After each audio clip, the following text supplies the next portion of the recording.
আসসালামু আলাইকুম। যারা দেখতেছেন এই যে এনামুল ভাইদের তো অনেকে চিনেন, আমার একটা ভিডিওতে দেখছেন, আগের একটা ভিডিওতে আমরা একটা ভিডিওগুলো ছাড়ছিলাম। ছাড়ার পরে এই যে রাশিদুল ভাইয়ের তত্ত্বাবধানে তার এক ভাই আছে, কম্বোডিয়াতে থাকে।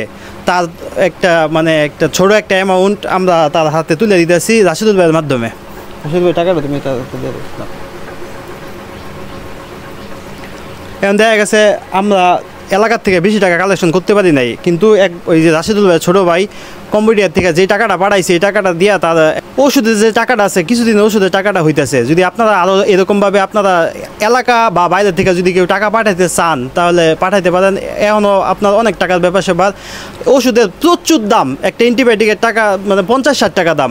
এরকমভাবে আপনারা দেখা গেছে তারা যদি ওষুধ 1 মাসের ওষুধ খাইতে হয় তাহলে অনেক টাকার ব্যাপার। আমরা আসলে যেইটুকু পারতেছি এইটুকু করতেছি। আপনারা যদি চান যে এখনও আপনারা তার দিকে দাঁড়াইতে পারেন, যেই টাকাটা সম্ভব ওই টাকাটা দিতে পারেন। রাশিদুল ভাইয়ের ছোটো ভাইয়ের আমরা অনেক ধন্যবাদ জানাই। এখন রাশিদুল ভাইয়ের মুখ থেকে তার ভাইয়ের কথা একটু আমরা শুনবো। আসসালামু আলাইকুম। আমার ছোটো ভাই, আমরা 5 ভাইয়ের সবার ছোটো ভাই ওই দেশের বাইরে আছে। দেশের বাইরে থেকে ওদের ইয়ারা ভিডিও দেখছে, ভিডিও দেখা ও আমার কাছে কিছু টাকা পাঠাইছে। আমি ওদের মাধ্যমে টাকাটা বুঝাই দিলাম তাদের কাছে।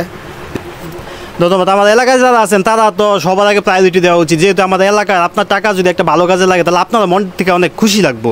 দেখা গেছে আপনি অনেক টাকা অনেকভাবে নষ্ট করতেছেন, কিছু টাকা যদি আপনার ভালো কাজে লাগে তাহলে আপনার নিজের থেকে মন থেকে একটা তৃপ্তি পাবেন।